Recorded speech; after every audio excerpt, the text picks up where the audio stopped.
Okay, hello. This is my after action report. I think that's what AAR stands for, right? I didn't actually check. Of Imperial Diplomacy A2K, which to the election I mispronounced as Kamala several times. I played England in this game, though the name of that country did not stay as England for very long. And so I wanted to provide my thoughts on the game and on my personal experience. So, right off the bat, I started by thinking about, each area, and I didn't really think about how they would connect, except that everywhere that I am, the Dutch are too. The Dutch are here, I'm here, the Dutch are over here, the Dutch are here, and the Dutch are here too. So I was thinking, if I fought the Dutch right off the bat, Mali, who's, going to be insanely powerful, is going to take over Cormonton. And I thought, Mughal as well was going to take over all of India if I fought the Dutch. And so my pregame goal was to ally the Dutch. And that was pretty much all of the plans that I had. I thought for sure that I would need to ally Portugal if I was going to survive in India because, well, again, Mughals. And I thought that the French and the Spanish were probably going to kill me in the Caribbean and that we were going to end up competing for North America because, well, it's France and England, right? Come on. You can't possibly work together. Yeah. So, and then I really had this idea that if I could conquer the French in Europe and conquer the French in America, that I would be able to push on into Europe, into mainland Europe, and then I could stab the Dutch and be the largest colonial by far. And if you know the irony of this, then you know. And if you don't know, stick around till the end of the video because by then you'll know. So, yeah, that was basically my pre-game plan. I wanted to get a huge anti-Mali league because I thought, there's no way that I could actually win a war against them alone. And I also wanted an anti-Mughal league because, well, let's face it, it's two armies and two useless fleets against, 4 units here. I guess Muscat, but I knew that was going to take Rustak. So I definitely wanted Safavid or Ming or Atuthaya to be attacking the Mughals. And I definitely saw Russia as probably my closest ally pregame, as someone that I would not stab at all and hopefully wouldn't stab me at all. Hopefully. Because there's really no way for Sweden and England to work together in this game. It's not just the Trondheim core. It's that Bergen is unholdable for England, but also it's naturally part of Sweden's territory, right? But also it borders North Sea. And if anybody except England is in North Sea, then your game is pretty much over, right? So this conflict in this area, it lasts the whole game, and I have not yet seen a board where there is a Sweden and an England at peace, except for games where one or the other is eliminated, because there's just this North Sea and Bergen area is just, eh. And there's a stalemate line. You'll see that later too. And then Oh yeah, so Inuits. Um, I thought they would probably be a good ally against Athapesca and the French. I thought maybe Spain will attack Shoshones, and I could, me and the Dutch could take over the French, and then the Inuits and if the Dutch were still around, the Dutch would be able to push on and take over Athapesca. Um, so yeah, that was my. Oh yeah, and then the Caribbean. Uh, I thought that I was for sure screwed here, um, and then I saw a void in another game, which I cannot tell you what it is. Um, but the idea of trading Belize for St. Augustine, which was done in A1, but I had totally forgot about, um, was proposed to me, and I thought, oh, that solves every single conflict that I have with Spain across the board. Because, this core in Belize is an existential threat to Spanish Central America, because if I build an army here, I can threaten Mexico City or I can threaten Panama. Really bad for Spain. And this core in St. Augustine, if Spain is able to get up into Catawba and Cherokee and Norfolk, you know, that's maybe the only way that the Dutch are ever going to make something out of this North American colony, which is exactly what I didn't want. I wanted to be the only colonial left in the northern half of the North America. Well, I guess it's not really the northern half, but you get the idea, right? So yeah, I definitely also wanted to make sure that there was no war going on here in the first year, even though I did have plans to attack France eventually. I definitely wanted Cap-Haitian to go to St. Domingo, and I wanted New Courland to go for Caracas, and I was willing to offer Poland Barbados in order to keep the peace here. Yeah,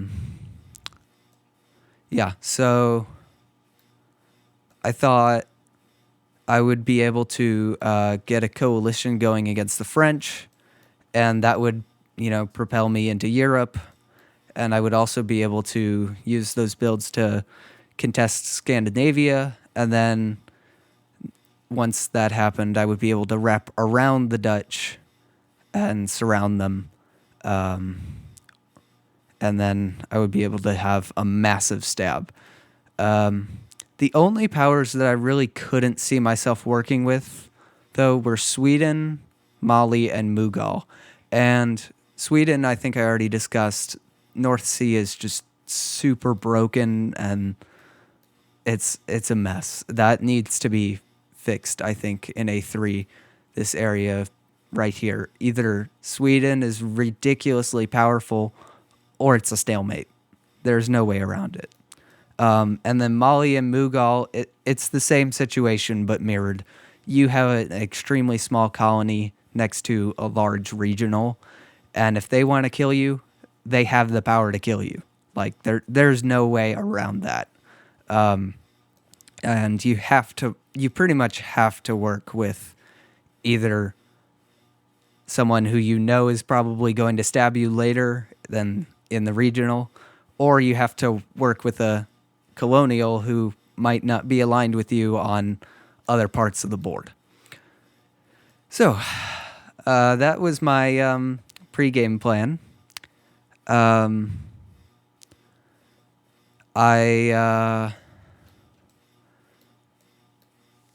guess it's time for pre-spring.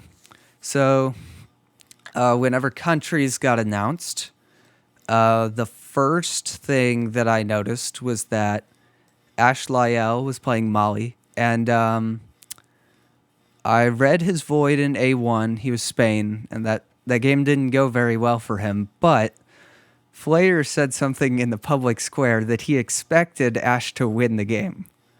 And after reading his void, I realized he was a really good player, better than me by far. And so I started thinking, okay, I was right to think I need to work with the Dutch because we need to get this huge threat off the board. And as far as other players go, there was nobody that I had played with before that I can think of. But then again, this was my first variant. I've played Classic Diplomacy online about 20 or so times, and that is the limit of my diplomacy experience. So it was interesting, but this is kind of like my dream game, a huge, complicated mess. So yeah. So in the next couple of days, I decided that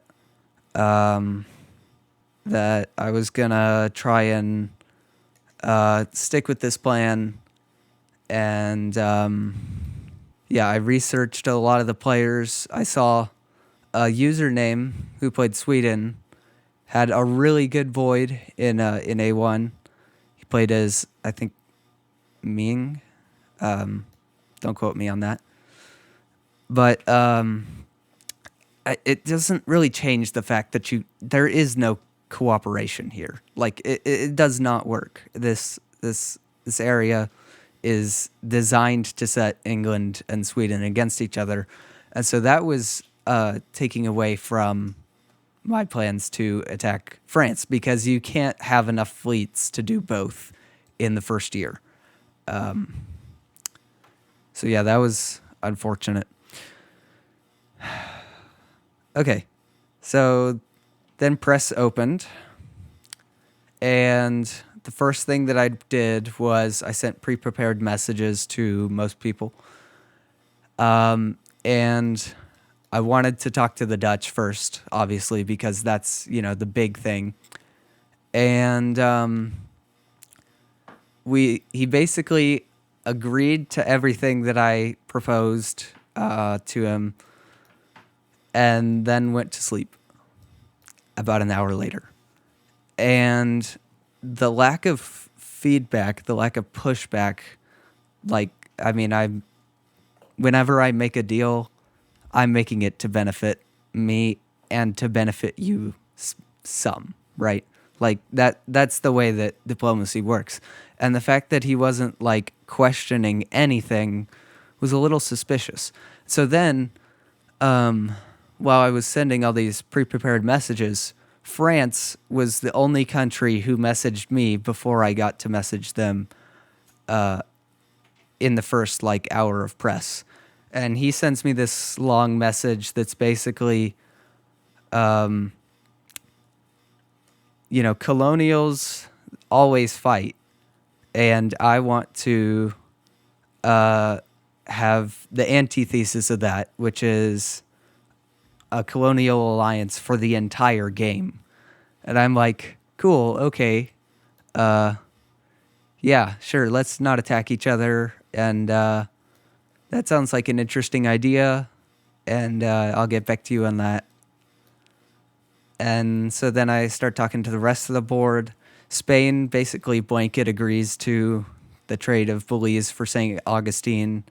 There wasn't really much there. I got good press out of them, but there isn't really anything to talk about except the Caribbean. And so once we got that, it was okay, we don't really have anything else to say.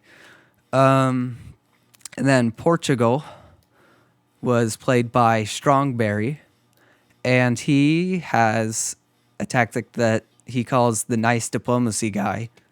And so we were talking about India, and I was like, let's get you into Hyderabad in year one, and then you can build an army in Goa and take Udni, just let me into Madurai and into Rajahmahendri, and we'll push north, and we won't let the Mughals take over everything.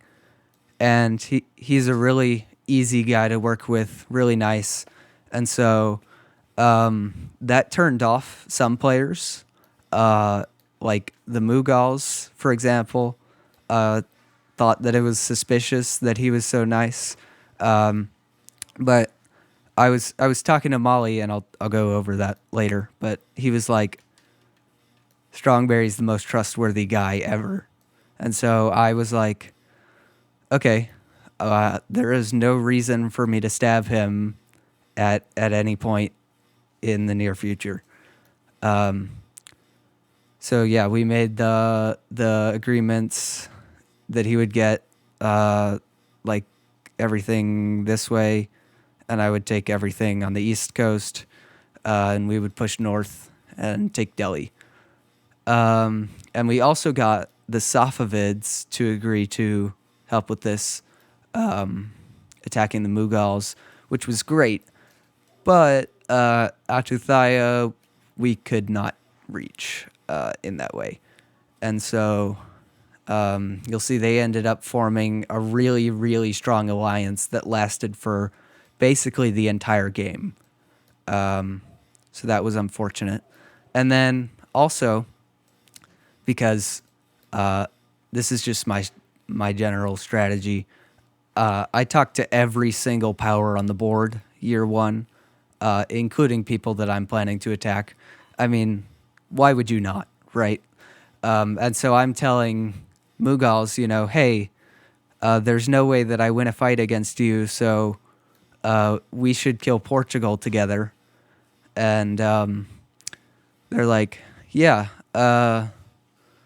Portugal is suspiciously nice, and I don't like that, and so let's go and let's kill Portugal.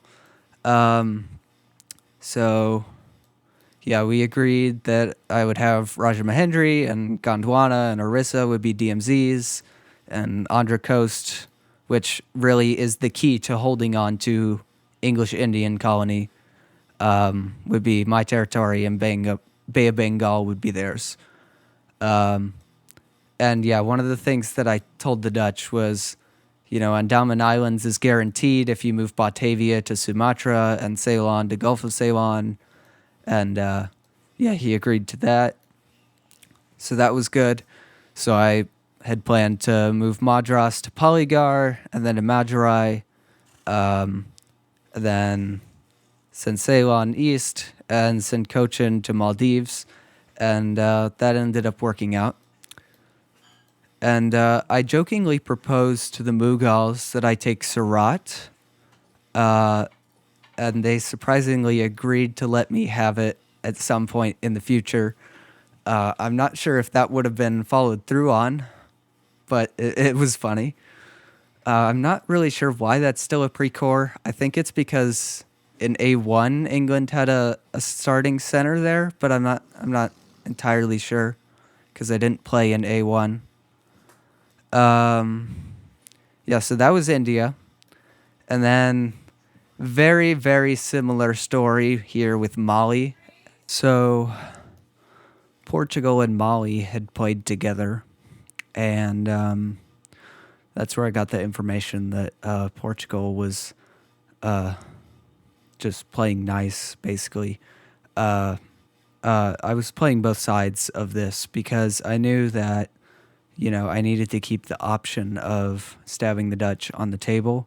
And I thought maybe, once I am in like a more secure position where I could maybe equally fight Mali, because, I'm going to be getting a build here every year was my thought, right? I'm going to build an army in Cormonton basically every chance that I get. So I'm talking to Mali and I'm talking to the Dutch, and I'm trying to figure out some way where I can protect Cormonton from getting taken year one, basically. And so I think, okay, Mali wanted to be supported into Aja, and so did the Dutch. And so I thought, maybe I should just let them bounce.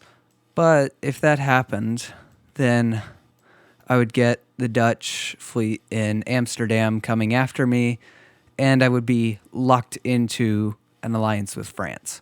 And so I was thinking, you know, my best option is probably to just play both sides. You know, just like I did over with Mughals. Here I'm like, hey, go to Lakshadweep Sea and, you know, go to Hyderabad and I'll support you in and fall and you know, all that. I did the exact same thing over here. It was a tactic that propelled me to first place in the first couple years, but eventually people realized that I was doing it, and so I had to stop doing it. Give you a full screen view there. So yeah, I was telling both the Dutch um, and Mali that I would support them in there against the other.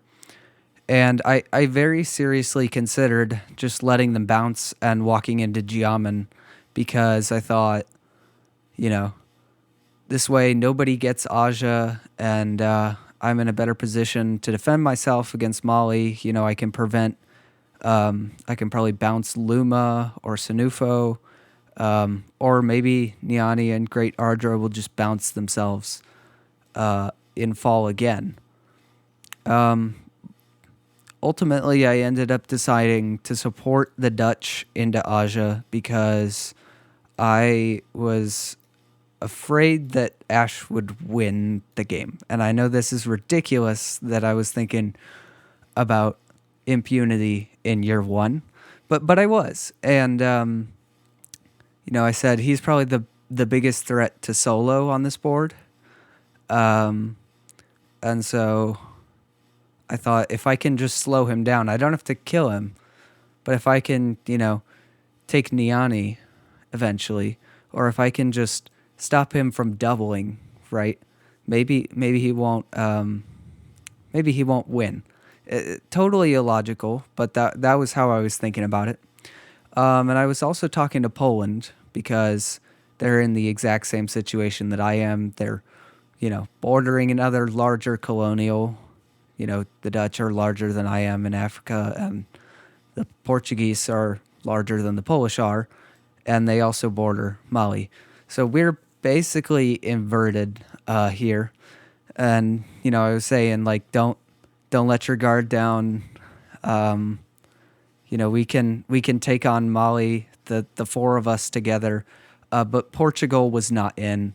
And again, I think it had something to do with that he had played with the Mali player before, and so he was unwilling to be a part of this anti-Mali league.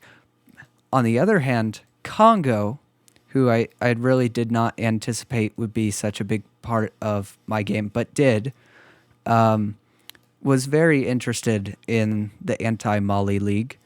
And so the three of us basically talked about, you know, taking over like the whole southern part of this, like this part of Africa. And, you know, I was talking to Congo about, you know, maybe at some point we could cut the Dutch out of this and we would still be able to hold the line against Mali, or so I thought. Yeah, and so that was basically my strategy was support the Dutch into Aja and just pray that Poland is in on killing Mali, and the three of us and Congo attack them. Abyssinia was not really giving me much. Throughout much of the game, they didn't really talk to me. Both players. There was a sub later on. And I kind of understand that because we don't really have a border. I mean, that is pretty far, and you know that's pretty far. But I talked to every single power on the board. Even Tokugawa and Qing, right? Like even year one. Um, and this kind of gave me a reputation as a leaky faucet, which is not what you want to have in the first year because you're trying to get people to ally you. But it ended up working out because I was able to, play the Dutch and Mali off of each other and play the Mughals and Portugal off of each other. So there was that. It only works once. And as the game went on, I realized that I needed to stop telling people as much as I did. I did too much press, really, in the first year. So anyway, yeah, I had this idea that I could somehow get into Niani in like year 3, and then after that, I would make peace with Mali and attack the Dutch, and also with Congo attacking the Dutch. But that was unrealistic, and I did not really think about it right. Also, Poland did not help. They were telling me that they were totally in on the whole anti-Mali league, but Poland's focus was in Europe the whole game, and that was unfortunate for me at the time. So let's transfer over to the Caribbean, which I know I already talked about it some, but so we've talked about each region now, and after like the first couple hours of press, I began talking more and more to the colonials, getting updated progress. Portugal was asleep, I think, at the time when I was doing this, but the Spanish were telling me that they were going to ally the French against Shoshishones. And this had me worried immediately because if Spain and France are allied, then what does that mean for the Caribbean, right? And, the only ways that I can really share a border with Shoshone or Atha is through France or through Spain. So this had me immediately worried, and I thought, okay, the good news is they're offering to let me join this alliance. The bad news is that the Dutch and Portugal are asleep, and if they wake up and have bad press with each other, then I'm going to be forced to be locked into an alliance with the two powers that I wanted to kill at the start of the game, right? So that was very bad news for me, and it was also very bad news for these 3 regionals, because if all the colonials are allied, then that's very bad. So that was shocking news. Not like shocking like that they would ally, but like threw a wrench in my plans, I guess. So yeah, and then once I finished talking to all my neighbors, I started messaging all my non-neighbors, and they would all ask the exact same question. What's going on with the colonials?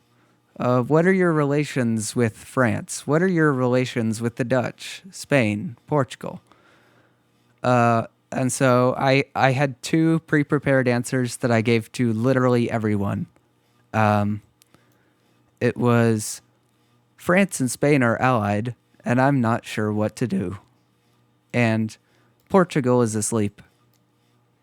And I told everybody that. I told it to Inuits, Shoshishones, Athapesca, Aymara, Mapuche. Actually, I didn't talk to Mapuche at the time because I had completely forgotten to message them. They're tucked in this corner, and I'm not really thinking about that part of the world. I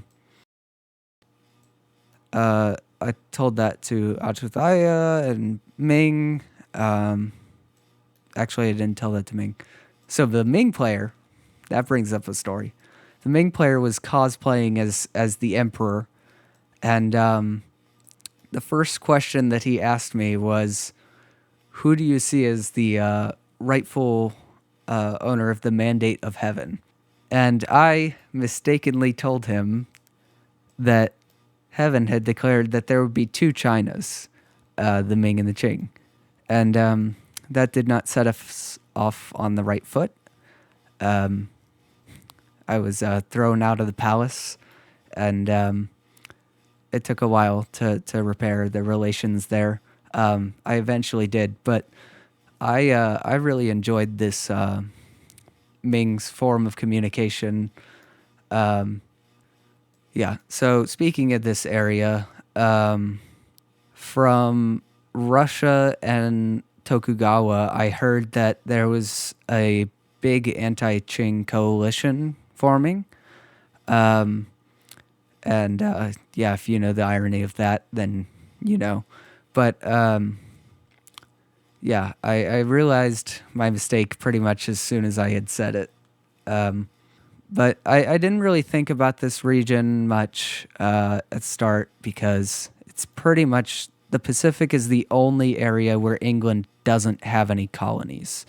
And I guess really the only way that England could have Pacific colonies is if Spain just let them walk into Mexico City in year 2 and they cored it, and it's unrealistic for England to really become a Pacific power.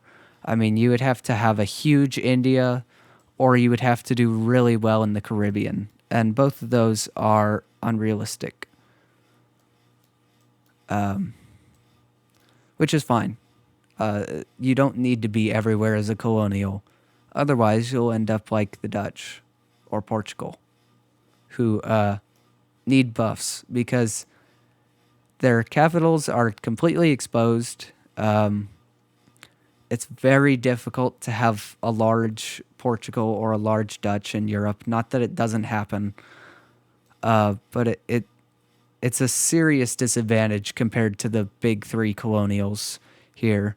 And they're just a lot more spread out. Like I've got 4, 5, 6 colonies over here, or 6 centers over here in New England, right? The Dutch have 1. I've got 3 centers here. The Dutch have 2. France has 5. Spain has 4. The Portuguese have 2. Spain. It's all over the board. Portugal and the Dutch have small colonies with little concentration, except in Indonesia where the Dutch have some leeway. But like, what is this Portuguese fleet in Macau going to do? Like, I mean, unless they're like really skilled at convincing the Ming not to take Hainan, which is a Ming pre-core, this fleet is dead. Same thing with Formosa and I mean, like Palermo with France and Poland, New Amsterdam. I mean, these colonies are just very difficult to hold on to because unlike these 3, which, Spain has a really concentrated colony here,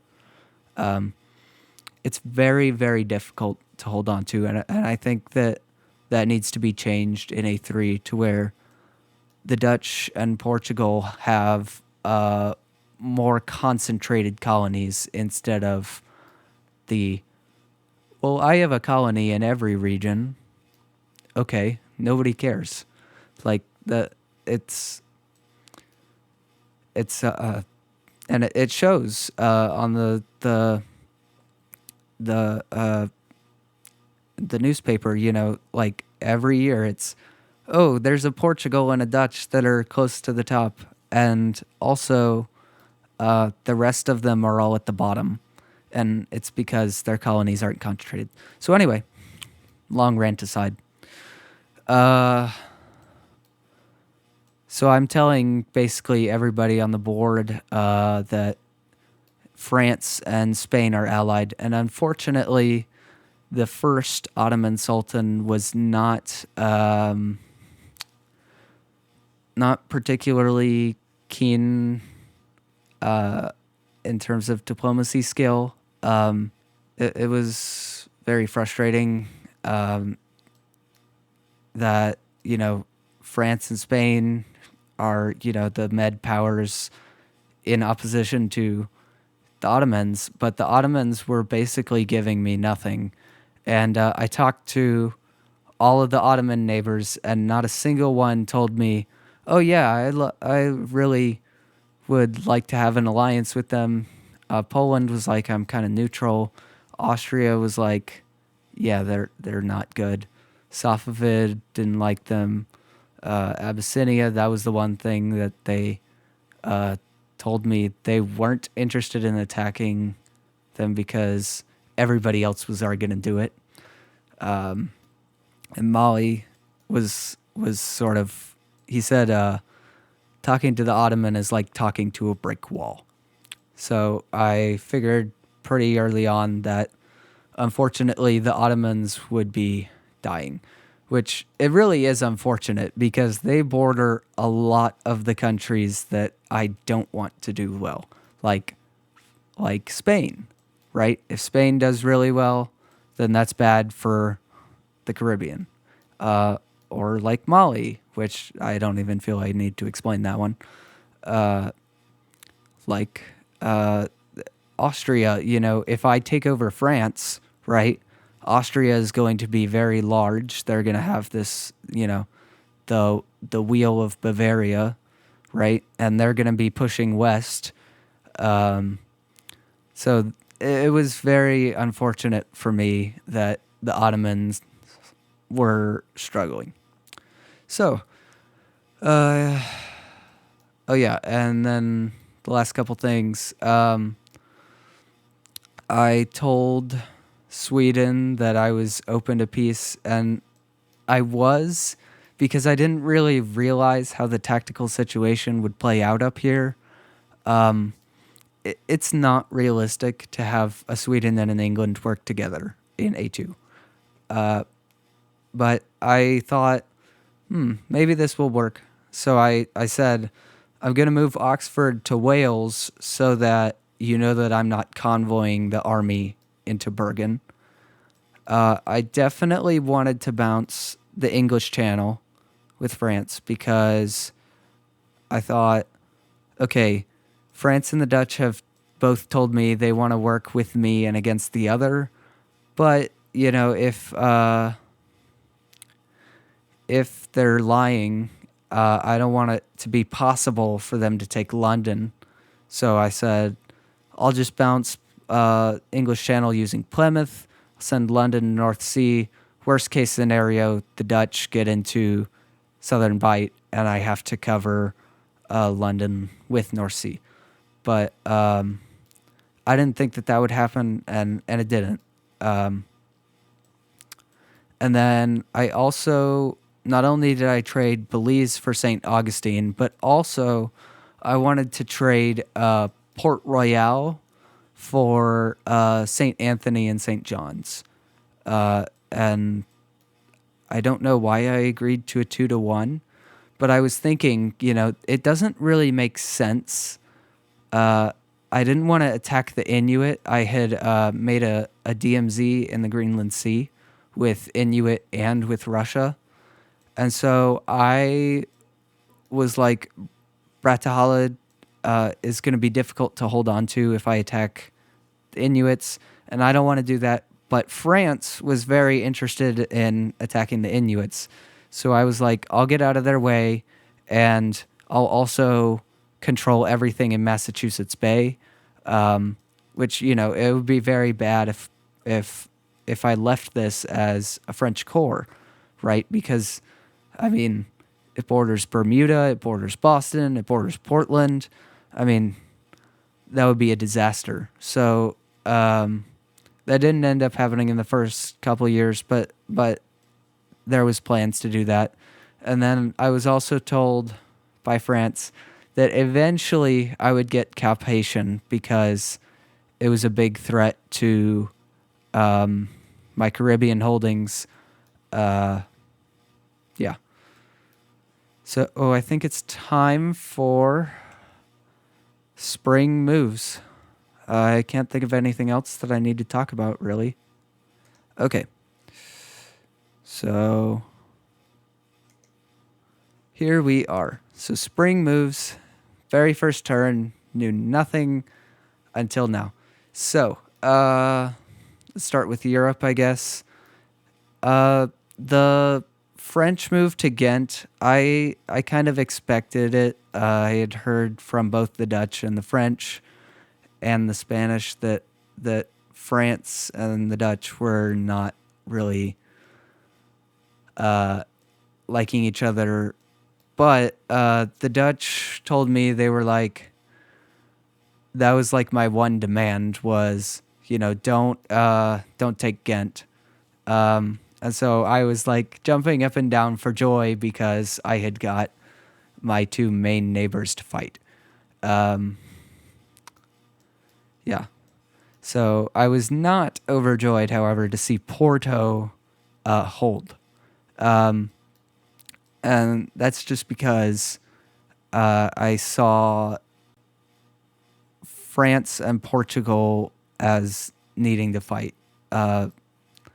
Because, the more that your allies fight each other, the more likely they are to rely on you. And the more that you can grow while they stall each other, right? So, yeah. I would have greatly preferred this fleet in Gothenburg to have gone to Bohugian than Skagerrak. But I get it. And the deal was that I take Bergen with the fleet and I give it back in a couple of years because it's kind of like Austria taking Greece in Classic. It's a loan center. It's not holdable, and I knew that, and so that was our deal. And at the time, I was still naive enough to think, oh yeah, me and Sweden can work together. No. Russia and Poland did not get off to a good start, and neither did Russia and Sweden. And that made me both excited that Russia was on my side, probably, but also worried because there is no way that Russia can defeat Sweden and Poland together, especially with Austria moving completely away from Poland. Now, I was talking to Austria, and they said that they were allied to Russia, and they were just trying to secure neutrals. So that was good, I guess. But yeah, this situation between these four in Europe, it was one of the most interesting parts of the game, and I really should have paid more attention to it, but I really didn't.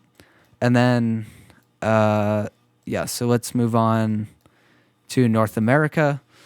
So the agreement that I made with France was that I get Cherokee, and he takes Missouri and Iowa and Ojibwe. I get New Amsterdam, Philadelphia, and Mohawk. He gets Seneca. And I think this is a very reasonable deal. It worked out over here. I was able to get, a lot of neutrals, and I didn't piss off any of my neighbors. I kept the option of working with both France and working with the Dutch open, which was what I wanted the most. I wanted to be able to see people's moves in enough to where, I was able to judge who would be a better ally, right? Because words are just words. And so if you're able to make moves that don't attack any of your neighbors in the first year, then, that's really good because you have the option of choosing whichever one you want. And if you stab one of them, you already have worked together. So if there is a situation in the future where you need to flip-flop, then that's a thing that you can do. But again, like I said, people do not like it when you play both sides. So it did not work for the whole game. My agreement with Inuit was to DMZ Greenland Sea and Labrador Sea and Robertstorg, and that he would take Godthab and I would take Bratahalid. And that lasted for a very long time, even whenever France and Inuit went to war, which, eventually happened and lasted most of the game, actually. I did not even realize at the time how close Inuit was to my European colony. I thought that, this line here between Greenland Sea and Arctic Ocean was like, some big divider between two continents. But really, England, your whole sphere of influence is the North Atlantic, right? So, I didn't really think about my colonies as being really all that connected, except for by who was there. But as the game went on, I realized more and more that whatever you do over here matters over here, and vice versa. So Portugal said that they were going to SAO, and I'm not sure why I agreed to let them into NAO to do it, because Siwarta Seamounts also borders both Azores and SAO. But, I was relying off of Molly's information about that, and it worked out. So, and then me and France, we had made this plan where, in order to fool absolutely everybody on the board into thinking that we were fighting, and so that if we were actually fighting, I wouldn't have pissed off my neighbors by, particularly the Dutch, by looking like I was working with France.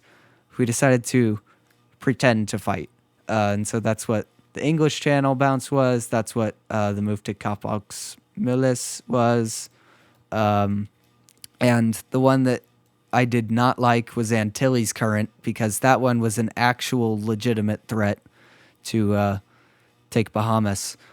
I thought, just move to St. Domingo, but he was not having any of that, and so it made me very, very nervous. Spain kept their word entirely. That was great to see. We agreed, like, no fleets in this area, unless we absolutely have to. So I was thinking, this is going really well if nobody stabs me over in America.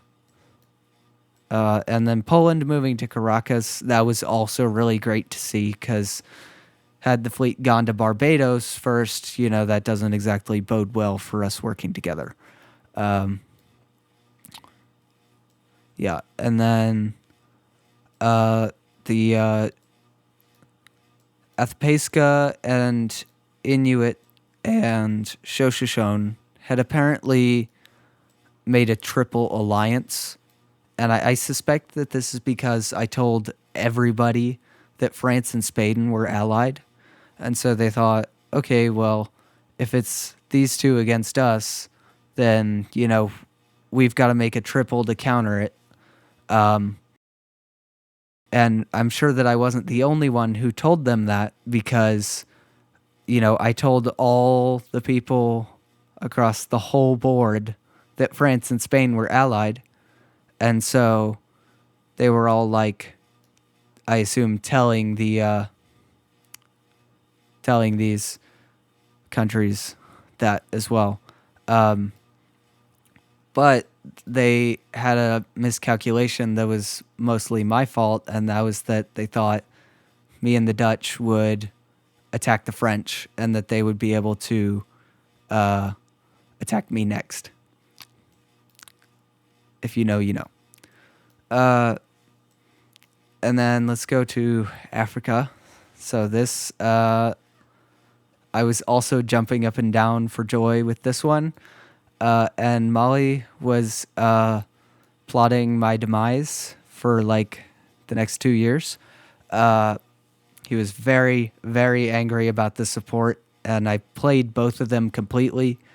What I did not like was that Caruso went to Jiva, because, I was thinking, okay, just take Quoja. Even though it's closer to me, I needed Poland's help if I was going to do anything against Mali. And that left it a 50-50. And we'll see how that played out. The Dutch move to SAO, I think, was defensive in case Portugal went to these two that I'm not going to try to pronounce. But I think that I was talking about inviting him to Gold Coast, because I wanted help with holding Cormonton in spring of next year or fall, and I thought that would be really great to be able to hold the line here. And in retrospect, that was definitely a mistake. But I was like, I'm not going to build a fleet, so you should put one there. And I definitely didn't want it going to NAO. So, yeah. Nobody took Sao Tome in the first year, and or in the first 2 years, I think. Maybe Congo took it. I can't remember. The fact that Congo did not go for Sao Tome, and that the Dutch were going for Gold Coast, in my mind, that was really good news, because it meant that I wouldn't have to deal with a bunch of fleets potentially stabbing me in the literal back while my attention was focused on Mali. And then the Ottoman holding these two units, yeah, that was something that really made me reconsider whether working with the Dutch was actually a good idea, because Spain and the Dutch were definitely not allied at first. It was definitely France and Spain against the Dutch against Portugal. Even though there was initially an alliance here, Portugal didn't really ever end up working with. France did not trust Portugal, and Spain was basically like, France is my best ally. We're gonna rule all of Europe together. I'm never building in Barcelona an army anyway. So I was thinking, the fact that the Ottomans were in Imaring, not in Imaring, but like the hold here and the hold here made me think that Spain is going to gain a lot from the Med. And so I was starting to think, if Spain gains so much there, eventually they're going to come for Portugal, and then next is going to be NAO. And if they're going for NAO, that's very bad news for me. And it probably means that they'll also build fleets here and here. So I was very upset about that. And then India played out basically perfectly. Um, I was not excited to see Kabul going south, uh, but I mean, Portugal did not go to Keelan, and Ceylon did not go to Gulf of Mannar. So Madurai was guaranteed, and I got into Rajahmahendri, and uh, I mean, it looked really, really good. Uh, really, I mean, perfectly went over here. So after this turn, um, I realized that absolutely nobody lied to me in the first year. And that was a really good sign. Uh, and the bad news was that I had lied to Molly in the first turn, and everybody saw that. So I was thinking, okay, I don't have to choose between the Dutch and the French yet. I just get to wait back and see which is more realistic to work with. Uh, and about the whole pretending to fight France thing, I thought to myself, I'm gonna build two fleets in Europe anyway, because I need to take Ireland, and I need to make sure that Sweden doesn't just take over here. And so I'm thinking about what can Nantes do, right? It can go to Normandy, which is bad for me because that means that France can build another fleet here and force English Channel. It can go to Bay of Biscay, which does absolutely nothing. Or it can go to Iberian Current, which was which he did not want me to do. This fleet just kept me up at night after the first day of fall. And I thought about it, and I eventually realized that there was zero danger in letting it into English Channel, because I could build two fleets. I could move Plymouth to Irish Sea. I could keep London or move it to Bergen, right? And I would be building two fleets here anyway. So there's no centers for it to take. And I could even move away from it. And if it did take one of my centers here, I could just recapture it in fall of 1643. So I thought it can either go to Rock All Rise, escape to NAO, and maybe go and involve itself in South America, or it can go after the Dutch. And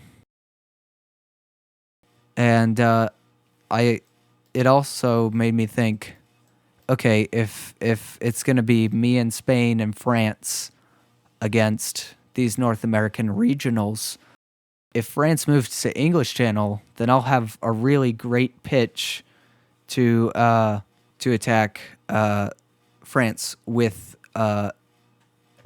them, and so I could get a good amount of information out of these North American regionals. Yeah, so that was my thought process. Was nobody's gonna see this coming, that I'm working with France, because look at all this, look at that, look at that, look at that, and then all of a sudden it's gonna hit them, and boom, they're gonna be like, oh no, France is terrifying because England's not attacking them, and then they're going to draw all the French units away from me, and I'll get to sit back here, and I'll take New Amsterdam and Philadelphia, and then I'll get to core everything, and then I'll have an easy stab on France, and that might just carry me to the end of the game really early on. So, yeah, that was my basic thought process on this. And the other thing that led me to choose the French over the Dutch was the time zones. The Dutch player was asleep most of the time that I was awake. We were only awake for like 6 of the same hours. And even then, those were like pretty early in the morning for me. And so I was at class, every day pretty much. And it would be like, okay, I can talk to you, between this class and this class. But it was like a lot of players talked to me about how college was like messing up their diplomacy schedule. And yeah, that definitely applied for me and the Dutch. Whereas the French and I mean, I think he was on the East Coast and I'm in Texas. So we were basically in the same time zone and communication was just a lot easier. So that was the other reason. Um, yeah. So, anything else? I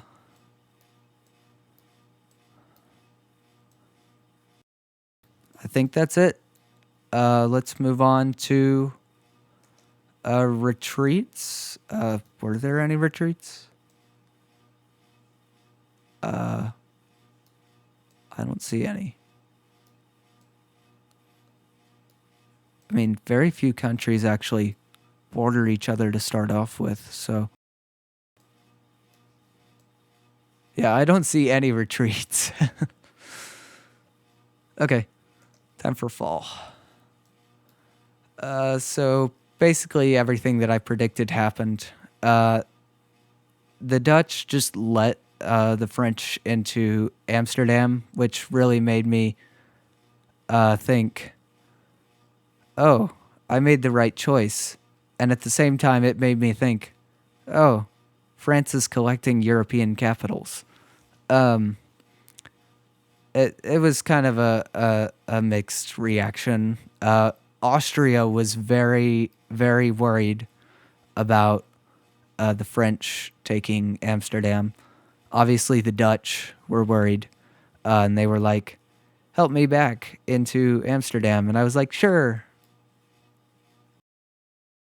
Sweden let me into Bergen. Yay. I mean, their other option was to give up taking Christiania, which if I had known, if I was in Sweden's position, I might have done that anyway, because, you're letting me into Bergen, but Christiania, you can take that easily next year. But we were both deluded into thinking that we could be at peace with the other. The board position doesn't allow for that. Yeah. Yeah, so the Ottomans finally moved in here. I don't know why they kept holding in Athens. It doesn't make sense. Like, if you're gonna make these moves in the Med, then why not open it up for builds? It's much more useful than Smyrna. But I don't know. Yeah, and then we did all these agreed bounces, Mont Royal and St. John's. And I was a little worried at the time that France would just move into St. Anthony's. But I was worried that the France would like let me into St. John's so that I don't get the center and then take St. Anthony's. Thankfully, that did not happen. What else? Oh, yes. So the agreement with Spain was we don't core anything else around here. I would core St. Augustine, but they don't get to build any fleets in the Caribbean, and I don't get to core Jamaica, which is something that I ended up regretting a lot later on. Yeah, I should definitely have cored Jamaica. But that was the agreement that we made, and I stuck to it. So, yeah, there was that. And then Illinois, thankfully, did not take Cherokee, and Antilles Current took Saint Domingo. So there was all these things went well, although they could have gone very bad. The French fighting the Dutch was the best thing that could have happened for me. Let's go to Africa. I mean, not really much happening here, but the big thing is Poland was supposed to bounce Jacob Fort with Mali, and they misordered, and so Mali ended up taking Jacob Fort, and that made me so mad because I was like, okay, Portugal's not going to help with the anti-Mali League, and I still want to stab the Dutch eventually. So if Poland's not going to be able to help me, then I'm screwed, you know? Yeah, so that was a very unfortunate thing. And then India, the agreement was that I would support Delhi into Hyderabad with the Mughals. Obviously, that did not happen. I leaked all the Mughal moves to Portugal, and yeah, it ended up bouncing. And I thought, great, we'll get way more builds. And Mughal only ended up getting 2 builds, Surat and Bamo, which was really great, or so I thought. But the unfortunate thing was Mughal and Attuthaya were allied, and so I knew that I could expect a fleet in Bay of Bengal to be trying to bully me. Yeah. And then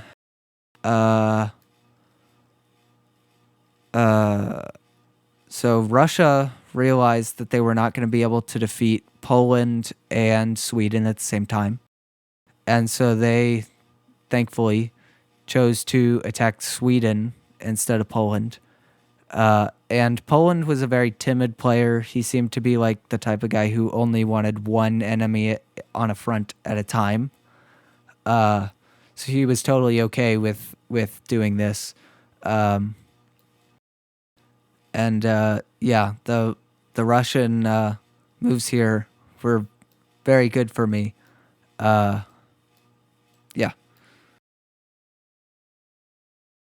Yeah, so this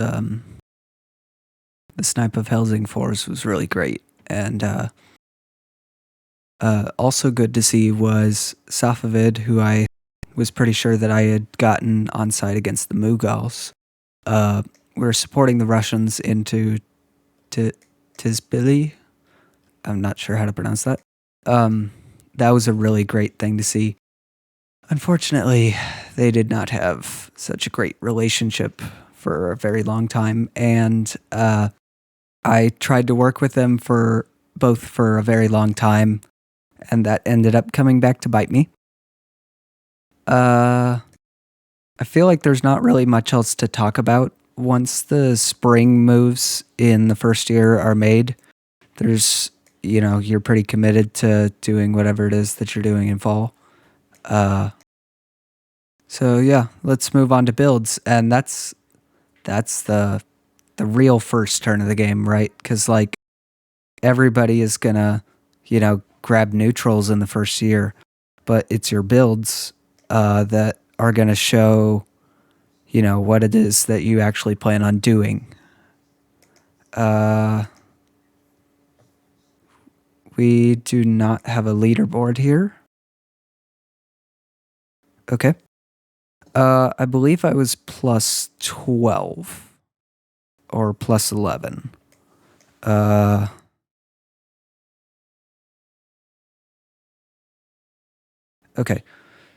I think I was plus 11. So anyway, obviously 2 fleets here in Plymouth and London, both because I'm afraid that France will actually stab me, and because, we have to make it look like we're still fighting.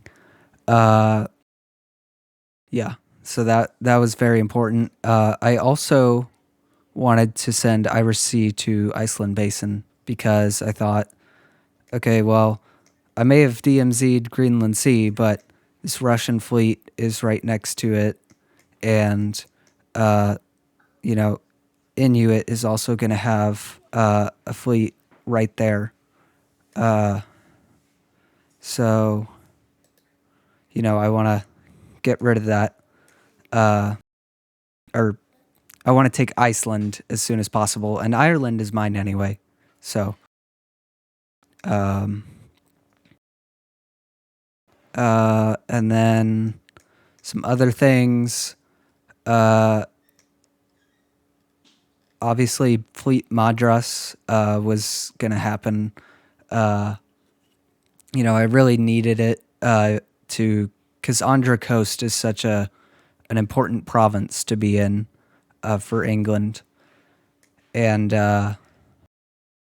yeah, and then obviously Army Cormonton. If you're gonna go against Mali, then all the colonials have to build armies. Like otherwise, Mali does not die. That is the only way to kill them. That's why Jacob Fort. Yeah, that was really frustrating.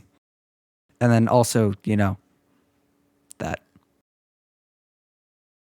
Uh, and then I was trying to make my builds as non-aggressive to France outside of Europe as I could because I didn't want to make it seem like I was using the channel as a pretext to invade them.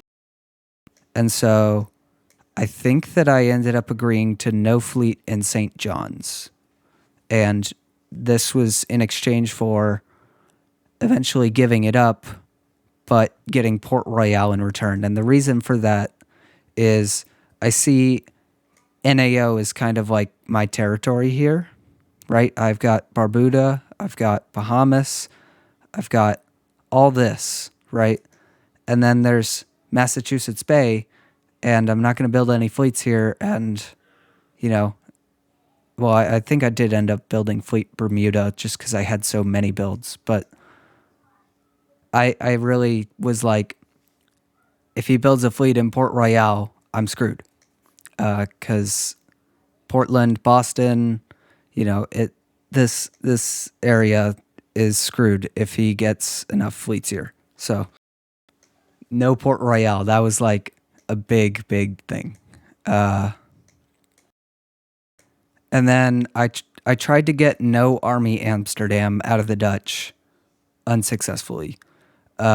His argument was something like, it's never going to survive if I don't build there. And I'm just going to end up supporting you everywhere if I don't have another unit, which is a fair argument, but it's like, oh, really? You need my help against France. They just walked into your capital and you're like, I'm going to build an army in New Amsterdam, period. You can't give someone ultimatums when they're the only one who can rescue you from certain demise.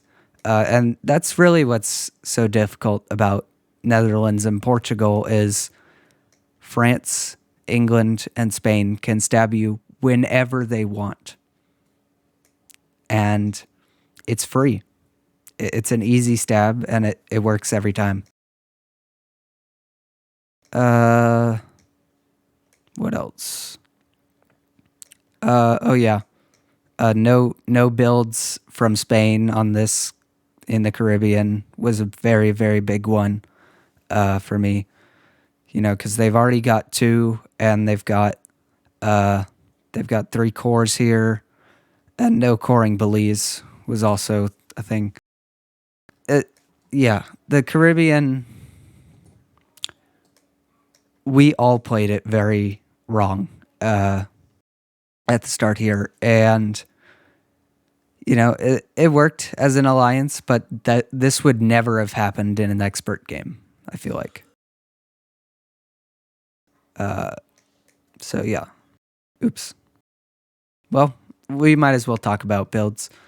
So no fleet in Antes was great to see. Because I'm thinking, oh, I might just decide that I want to kill France.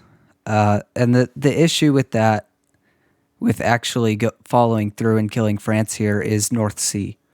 And like I said, Sweden can't actually have peace with England. That's not a thing. And so, what am I going to leave Bergen? Well, that was the agreement with Sweden, and not one I followed through on. But these army builds here, they were anti-Austrian, but really, what it was it made it to where I was unable to actually stab France here because I'm going to convoy in and take on, 4 armies here. That's not going to do anything. So, yeah, this really locked me into working with France here. And even though Sweden only built 1 fleet as a defensive thing, it's just not recoverable. There is no England-Sweden alliance as it stands. No Inuit fleet in Kujak. I don't think that I talked about that. I was talking to Inuits about Godthab here, and I was saying, you didn't take this. Is it all right if I take this off your hands? And he was like, no. You would wrap around me. You would have easy access. I'm already giving you Iceland, right? So that's totally unrealistic. So I'm like, okay, I need any ally I can against France, quotations. And so he goes and he makes this chat with me and him and Etha, and in it, and I think the Netherlands as well. And in it, I put, Army Kojak is a great idea. So I did kind of influence this a little, but I think that he came to it on his own. I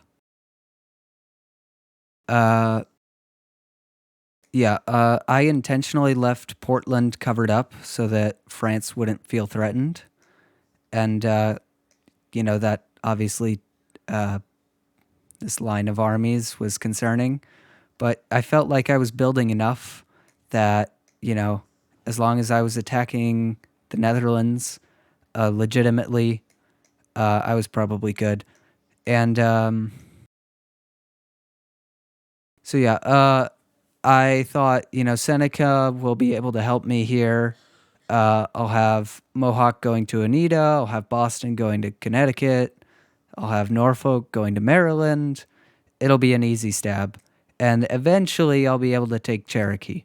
Eventually. Because Spain is also working with France. And so this is behind their line. They're not concerned with it. And they've already agreed to let me have it. So I'll be able to take it someday.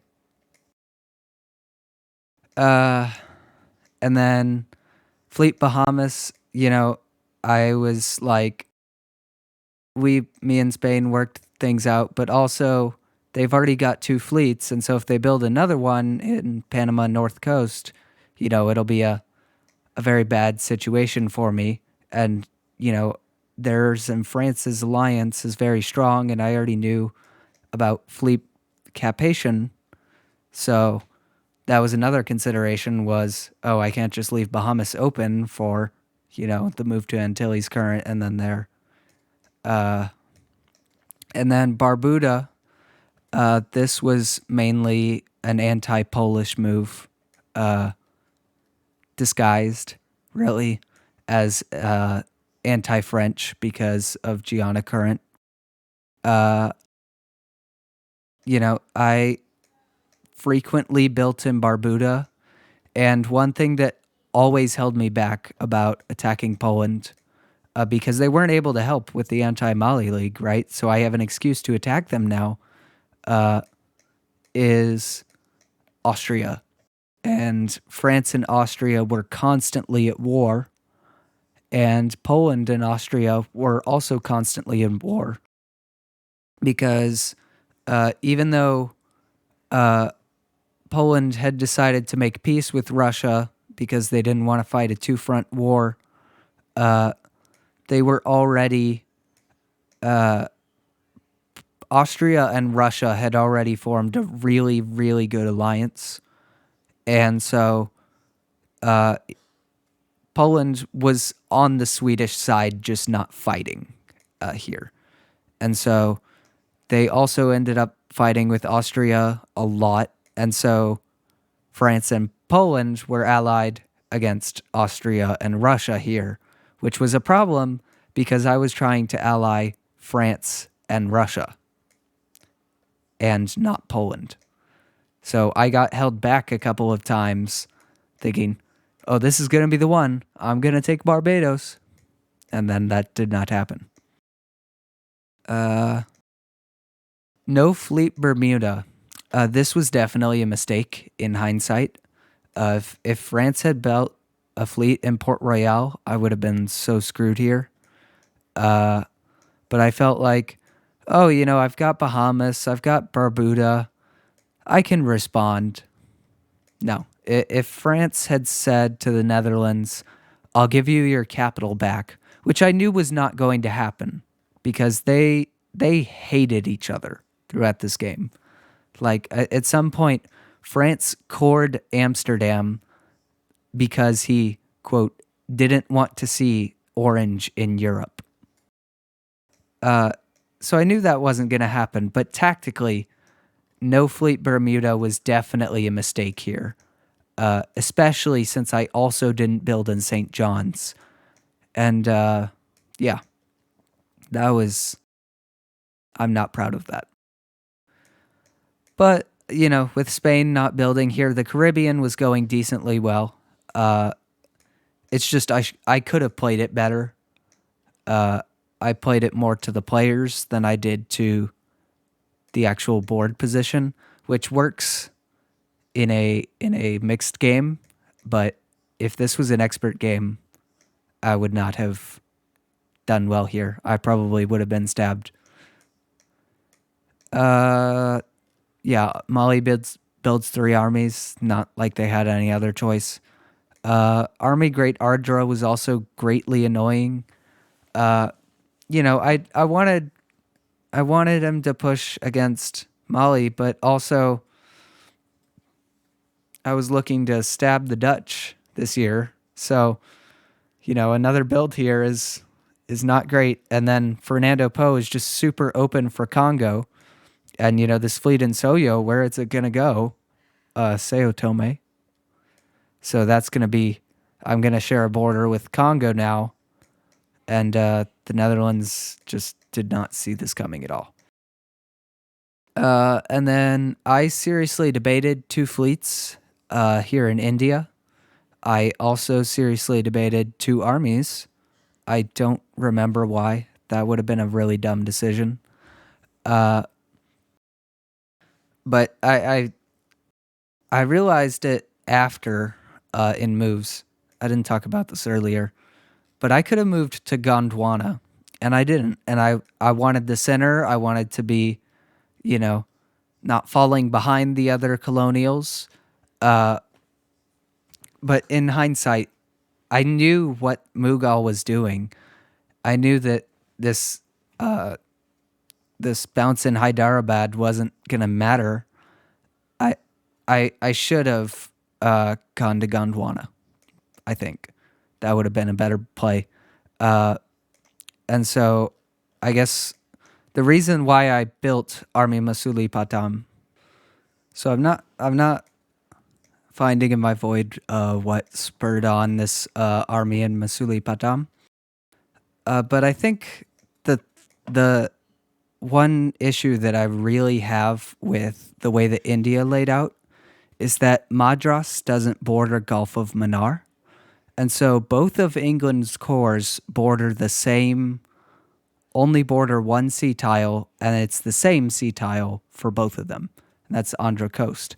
So I feel like if I had been able to build in Polygar, I would have maybe made, like, if Madras and Polygar were merged, or if, if there was like a split here, the map was different so that there was a province that bordered, that was a core, an English core in Manar and Andhra Coast. I might have built two fleets here and gone after Ceylon, but I just couldn't, because it's not helpful to build two fleets here. It doesn't do anything, and you're never gonna get into the Gulf of Ceylon here. So this Dutch Ceylon will stay for a while, even after I stab the Dutch. And the hope is that I can get this army into either Gondwana or Orissa, and then backfill. And it also gives me the option of stabbing Portugal if he doesn't build. But I actually encouraged him to build here because, well, I need the help against Mughal. I really do. So yeah, my goal at this point was to build every year in India and in Africa, which doesn't seem like an orthodox strategy, considering that that's where I'm smallest. The North Atlantic is where my base of power is, but, if I'm going to be allying France and Spain, right, and Portugal, then I can't really move into NAO without a good excuse. And I definitely don't want war with Inuits because I'm fighting Sweden. And yeah, it's... I placed a ridiculous amount of emphasis on the smaller colonies compared to, the places that England is actually supposed to grow in. Anything else? Fleet reunion. Cannot remember what was going on at the time here. Oh, yes. So, Ajuran was initially allied to France. And so I was like, okay, what is Fleet Reunion going to actually do for you? Okay, so I brought up Reunion, and I was like, so Ajuran was telling me that they were planning to gift all of Madagascar to France in exchange for help against Portugal. And Portugal was telling me that they were allied to France against Ajuran. And so I'm thinking, okay, what the heck is Fleet Reunion going to do? Because if you're attacking Portugal, you don't really need a fleet here. You can just move to Zulu, and Fort Dauphin can handle that. Or if you're attacking Ajuran, go to Mascarene Sea, and he just dodges the question, says something like, I'm not sure what I'm doing with it right now. And then eventually he comes up with, he's so interested in screwing the Dutch that he comes up with some excuse to go to INO, which is exactly what I was trying to prevent, because I did not want to have to deal with any more units around India. I knew that Portugal was going to struggle, and I thought, okay, if we can just have this isolated fight here, where it's Safavid and Portugal and me against the Mughals, then we can actually win that. But if France goes and, snipes Maldives or tries to go into Australia, then we're going to have bigger problems here. And, the Dutch are going to start covering Ceylon, and then there will be units close to me, and Gulf of Mannar is under threat, and yeah, it's a whole mess. Really, really, the English core needs to border Gulf of Mannar. I think very difficult for England to get fleets out versus, Portugal has Cochin, which, yes, only goes to Laccadive Plateau, but Goa can go to Lakshadweep Sea, And then there's also I forgot the name of this province. This one. So Portugal has a lot of options. Ajuran has a lot of options. Atuthaia doesn't look like it, but they can easily sweep the Dutch here, as long as they're not being attacked by Spain and Ming, or Spain and Mughal. And so they can easily get out into Indian Ocean. France from Madagascar can easily get out into Indian Ocean. Mapuche can easily get there both from Southern Sea and from Australia. Both sides of this. Mapuche is a really interesting country because they almost never stay in South America. Yeah, they are the southern colonial, and tiles like Antarctic Basin, you never see it coming until it happens. So I was not excited about Fleet Tavoy, but what I said to Atuthaya was everything. We can disagree on Mughals, right? But that doesn't mean that we have to fight, because this is a stalemateable line here, right? There's no way that they're ever going to be able to force Andhra Coast, and there's no way that I'm ever going to be able to force Andaman, and we both think that the Dutch are a problem. I don't think that I said this in winter, but the agreement was we're going to split it this way, where everything east of Andaman Islands is yours and everything west of it is mine. Even if we aren't going to support each other with or against Mughal, you know, it's fine if you want to attack the Ming, I said. Just make sure that it's Mughal supporting you and not the other way around. And that, you know, it wasn't a great situation here, but we made peace. And the fleet being on the East Coast here was very important to me as a sign of peace. And no fleet Kolkata. I mean, again, it only borders one sea province. It's not very useful. This whole region is just so difficult to backfill. Anyway, yeah. So that's oh, yes. I didn't talk about that earlier. Tokugawa had a multiplying fleet here. This became a sticker on the server. Just a really, really funny map error. Unfortunately for them, Toku's NMR or not NMR, in misorder here in spring, that caused some, the Amari doesn't actually border Ezo, and that set up Qing for success. And then these fleet builds, they do not look good for Ming and Tokugawa. I'm sure that Xinjiang was justified as defensive, but, I mean, what is a fleet here going to do other than attack Beijing, right? Well, you'll see. Yeah, so basically, all my neighbors built on my border except for in America, which was kind of what I wanted, because I wanted Portugal to build here, and I wanted, well,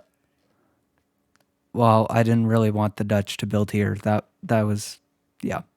Or, it would have been great if Congo had waved to build, but, that's a totally unrealistic ask. So, yeah.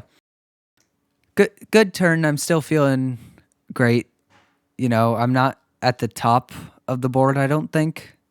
Do I have a scoreboard for this? 1642 scoreboard. Nope. Oh well. but I believe that France was at the top, Spain was second, and I was third.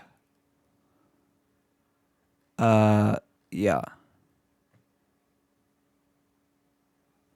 Okay. So yeah, that's the first year. I'm only like an hour and a half in. I hope that you enjoyed this video. If you liked it, give it a like. Make sure to stick around for more videos on this coming in the future. If you like Nintendo games, then you can also make sure to check out some of the other videos on my channel, and you can see my great track record of finishing projects on this channel. It's really good. I've finished every single series that I've ever made, definitely, for sure. And subscribe or I stab you. Bye.